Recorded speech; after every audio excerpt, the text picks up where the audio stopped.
এনেকুৱা ঘটনা আজি আমি চৰ্চা বেছিকৈ কৰিছোঁ, কিন্তু এনেকুৱা নহয় যে ইয়াৰ আগতে এই ধৰণৰ ঘটনা ঘটা নাই।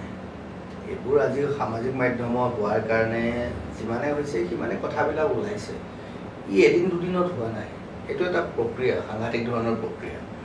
আজিৰ পৰা 8-9 বছৰ আগতে যেতিয়া এই কথাবিলাক মই কৈছিলোঁ খুব কঠোৰভাৱে বা মুকলিকৈ যেতিয়া কৈছিলোঁ, তেতিয়া মোক এইখিনি মানুহে আজি যিখিনি মানুহে আজি তেওঁ আচুৰ ল'ৰা এজন বুলি কৈছে, মৃদুল বৰ্মন, মাধুৰ্য বৰ্মন, আচুৰ ল'ৰা বুলি কোৱাৰ কাৰণে আচুৰ গাত লাগিছে, তেওঁলোকে মন্তব্য কৰিছে। কিন্তু 8 বছৰ আগতে যেতিয়া মই এই গোটেই কথাবোৰৰ ওপৰত কৈছিলোঁ, তেওঁলোকেই মোক কুকুৰ মেকুৰীক পাৰা দি গালি পাৰিছে।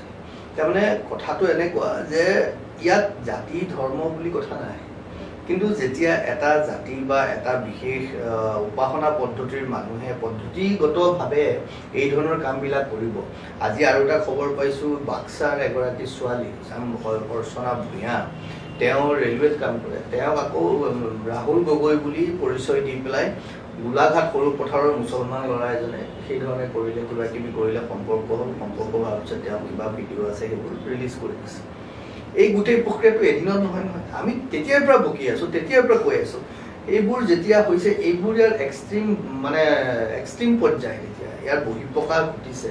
আমি যদি এতিয়াও এইবোৰ অনুভৱ নকৰোঁ, চাওক, হিন্দু মুছলমান বুলি আকৌ কৈছোঁ, আমাৰ কোনো কথা নাই, কিন্তু যেতিয়া এটা বিশেষ উপাসনা পদ্ধতিৰ মানুহে যেতিয়া সেই পদ্ধতিগতভাৱে আমাক নষ্ট কৰিবলৈ চেষ্টা কৰিব, তেতিয়া আমি মৰম কৰি থকা উচিত নহয়। মৰম তেওঁক কৰিম যি মোক মৰম কৰিব, সন্মান তেওঁক কৰিম যি মোক সন্মান কৰিব, ভৰিত তেওঁক ধৰিম যি মোক ভৰিত ধৰিবলৈ ইচ্ছা প্ৰকাশ কৰিব। কোনোবাই আহি যদি মোক ডিঙিত চেপা মাৰি ধৰে, মই নিশ্চয় মোৰ জীৱনটো ৰক্ষা কৰিবলৈ তেওঁ ডিঙিত চেপা মাৰি ধৰিব লাগিব। নোৱাৰিলেও মই এটলিষ্ট চৰ্টাটো মাৰিব চেষ্টা কৰিব লাগিব, সেইটো নোৱাৰিলেও মই গতিয়াবলৈতো চেষ্টা কৰিব লাগিব।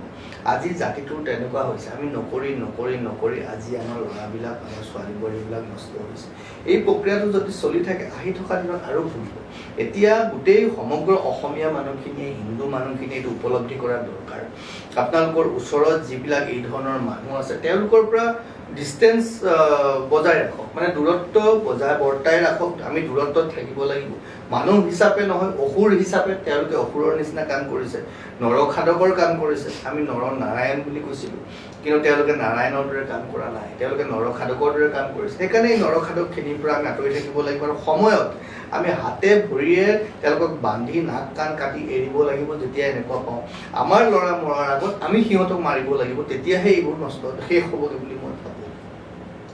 আৰু এই ক্ষেত্ৰত আপুনি এটা কথা ক'লেই যে হয়, অপৰাধীৰ জাতি ধৰ্ম নাই, কিন্তু অপৰাধীৰ জাতি ধৰ্ম নাই এইটো কথা সকলোৱে কয় বা আমি কৈ আহিছোঁ, কিন্তু এইটো সঁচাকৈ বিশেষ শ্ৰেণীৰ মাজতে এই ধৰণৰ ঘটনাবিলাক হ'বলৈ পায়, কিয়নো তেওঁলোকৰ মাজতে আমি বাৰে বাৰে দেখি আহোঁ এনেধৰণৰ ঘটনা সংঘটিত হয়, আমি বাৰে বাৰে প্ৰতিবাদ কৰোঁ, কিন্তু তাৰ পাছতো আৰু অপৰাধী জাতি ধৰ্ম নাই বুলি কোৱাৰ পাছতো এক বিশেষ শ্ৰেণীৰ সেই সংখ্যালঘু মানুহৰ মাজতে প্ৰায় তেওঁলোকে আক্ৰোশমূলকভাৱে আক্ৰমণ কৰে নেকি? ইয়াত দুটা কথা আছে। এইটো এদিনীয়া প্ৰক্ৰিয়া নহয়, বিভিন্ন সময়ত কৈছোঁ। তেওঁলোকে হিন্দু ছোৱালী বোৱাৰীৰ বা নন মুছলমান যিবিলাক আছে, যিবিলাকে ইমান মানে ইছলাম গ্ৰহণ কৰা নাই, তেওঁলোকক মাৰিব লাগে, কাটিব লাগে, তেওঁলোকক অত্যাচাৰ কৰিব লাগে, তেওঁলোকৰ প্ৰতি কঠোৰ হ'ব লাগে। এইটো তেওঁলোকে হৈছে, এইটো তেওঁলোকৰ পুৰাণত লিখা কথা, এইটো তেওঁলোকৰ ধৰ্মীয় চিন্তাৰ কথা, যিটো তেওঁলোকৰ ৰুগীয়া চিন্তা। সেইকাৰণে তেওঁলোকৰ মানসিকতাবোৰেই তেনেকুৱা।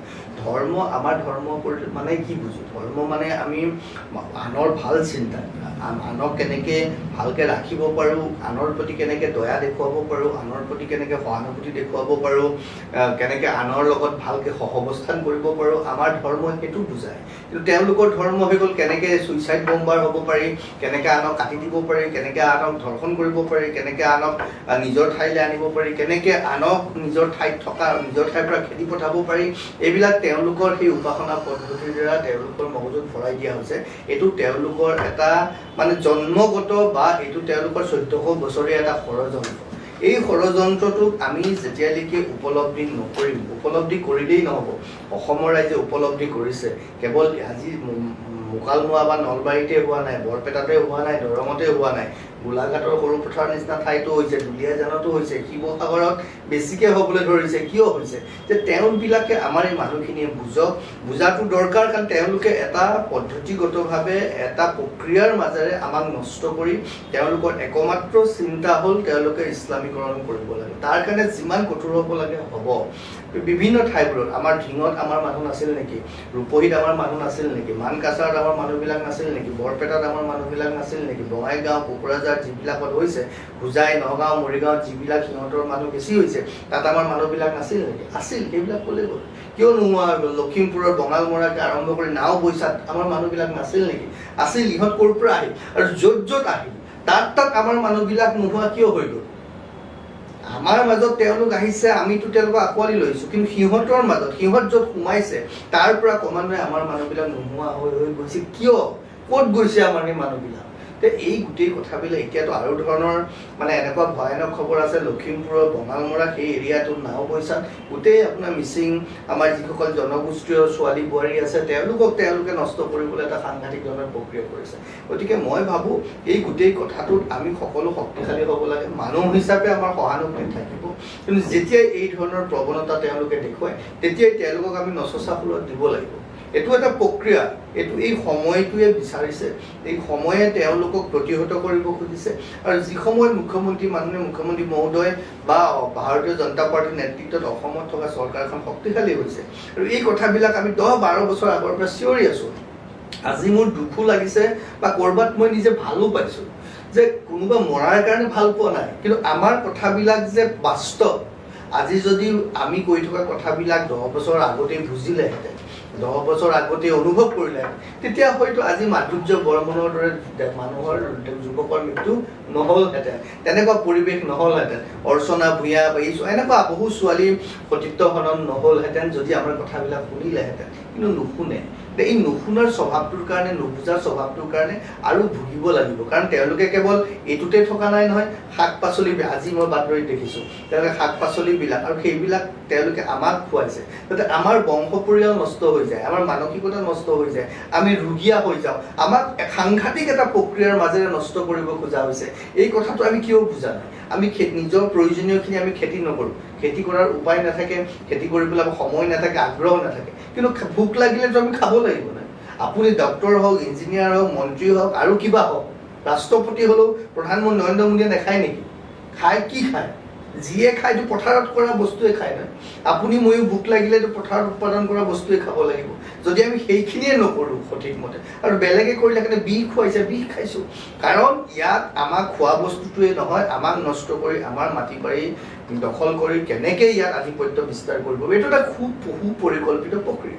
তাৰ লগতে গৰু চুৰটো, মই সিদিনা কৈছোঁ এঠাইত, গৰু চুৰ এটা সাংঘাতিক দীঘলীয়া প্ৰক্ৰিয়া। আমি ভাবে গৰু চুৰহে কৰিছে আৰু, কিন্তু গৰুৰ চুৰ কৰা মানে আমাৰ গাঁওবিলাকত গৰু আমাৰ ঘৰৰ সদস্যৰ নিচিনা।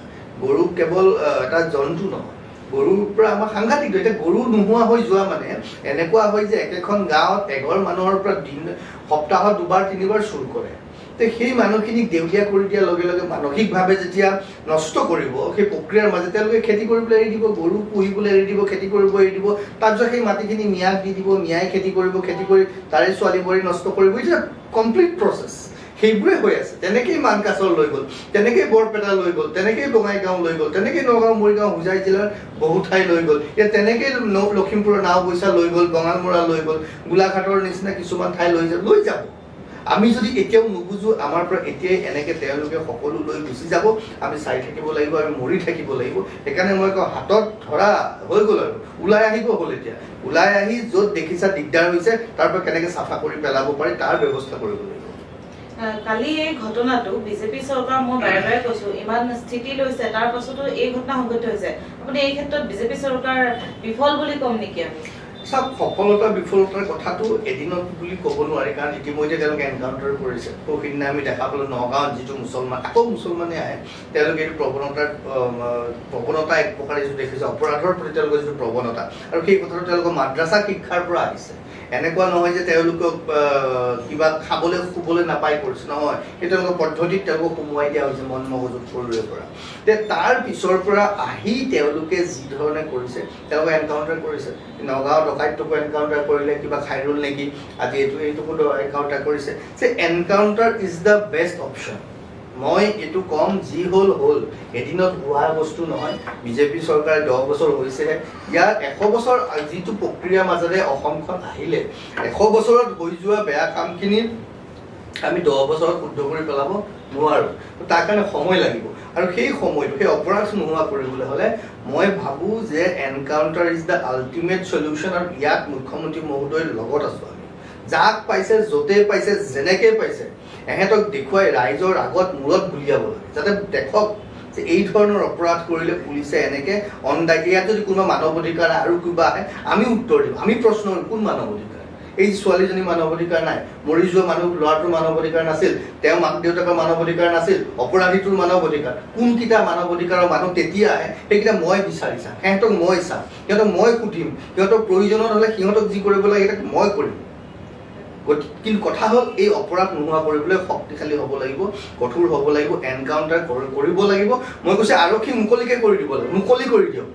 য'ত এনেকুৱা হৈছে, য'ত লাভ জেহাদ হৈছে, য'ত খোৱা বোৱাৰ নামত গণ্ডগোল কৰিছে, য'ত গৰু চুৰ কৰিছে, য'ত কিবা কৰিছে, একফালৰ পৰা গুলিয়াই যাব লাগে। মই যদি থাকিলোহেঁতেন, মই যদি আজি হিমন্ত বিশ্ব শৰ্মা ডাঙৰীয়া জেগাত থাকিলোহেঁতেন, মইতো মুকলিকৈ ক'লোহেঁতেন এফালৰ পৰা গুলিয়াই যা আৰু নেচাবি আৰু সময় বহুত হৈ গ'ল। গতিকে কৈছোঁ এইটো কাম আৰম্ভ হৈছে, গতিকে এইটো হিমন্ত বিশ্ব শৰ্মাই কৰিছে আৰু ইয়াৰ প্ৰভাৱ এটা 100 বছৰীয়া যিটো কুপ্ৰভাৱ সেইটো এতিয়া পৰিছে, তাৰ পৰা কিন্তু আমি পৰিত্ৰাণ পাব লাগিব। পোৱাৰ প্ৰক্ৰিয়াটো আৰম্ভ হৈছে এনকাউণ্টাৰৰ মাধ্যমেৰে। গতিকে আমি কৈছোঁ আৰু কৰক, যদি ইয়াত ৰৈ যায়, যদি এনেধৰণৰ অপৰাধীবিলাক যদি সাৰি যায় তেতিয়াহ'লে জানিম ক'ৰবাত আমি ভাবি থকা কথাবোৰ শুদ্ধ নহ'ল আৰু এই চৰকাৰখনেও আমি ভাবাৰ ধৰণে অপৰাধমুক্ত শান্ত সৌম্য অসমীয়া জাতিটোক ৰক্ষা কৰিব নোৱাৰিলে বুলি আমি তেতিয়া ভাবিম। আৰু এতিয়া আমি দেখা পাওঁ উচ্ছেদ অভিযান ইতিমধ্যে চলাই আছে চৰকাৰে এই লোকসকলৰ পৰা বেদখলমুক্ত কৰিবৰ বাবে, আৰু এয়া খুব এটা ভাল পদক্ষেপ। এই ক্ষেত্ৰত আপোনাৰ মতামত? উচ্ছেদটো কৰিব লাগিব। চাওক, উচ্ছেদ কথা হ'ল ইয়াত তেওঁলোকে আহিব সেই য'ৰ পৰা খেদিব, তাৰপৰা তেওঁলোকৰ 4টা ল'ৰা ছোৱালী পিছত 4জনী বিয়া পাতিব, তাৰপিছত 4জনীৰ পৰা 40টা ল'ৰা ছোৱালী হ'ব। যিখিনি মানুহক 4টা মানুহক যিখিনি মাটি লাগিছিল, 40টা মানুহক তাতকৈ বেছি মাটি লাগিব নাই? মাটি বাঢ়িছে জানো? মাটি বাঢ়া নাই নহয়। তাৰ কাৰণে সিহঁতে আমি চহৰ চাপৰিৰ পৰা আৰম্ভ কৰি আমাৰ চৰকাৰী মাটি, বন জংঘলৰ মাটি চব দখল কৰি লৈছে। পৰিণাম আমি দেখি আছোঁ চাৰিওফালে। জনসংখ্যা বিস্ফোৰণৰ লগে লগে আমাৰ ভূমি বঢ়া নাই, আমাৰ খাদ্যবস্তু উৎপাদন বঢ়া নাই, খাদ্যবস্তু উৎপাদন হ'ব পৰা মাটিৰ পৰিমাণ বাঢ়ি যোৱা নাই। কিন্তু এই গোটেই কথাটো এটা কেৰক্স হৈছে, আমাক একফালৰ পৰা মাৰি শেষ কৰি আনিছে। গতিকে উচ্ছেদ কৰা মানুহখিনি বন্ধ কৰিব লাগিব, ইহঁতক সকলো ধৰণৰ সুবিধাৰ পৰা আঁতৰাই দিব লাগিব আৰু তেওঁলোকক নি য'ৰ পৰা আহিছে মূল, যদি বাংলাদেশে নিনিয়ে তেওঁলোকক গুলিয়াই মাৰক, তেওঁলোকক ক'ৰবাত কাৰ্পেট বম্বিং কৰি মাৰক আৰু কিবা কৰি মাৰক, মুঠতে ইহঁতক নষ্ট কৰিব লাগিব। তাৰ কাৰণে উচ্ছেদো এটা কাৰণ, মুঠতে কষ্টত ৰাখক।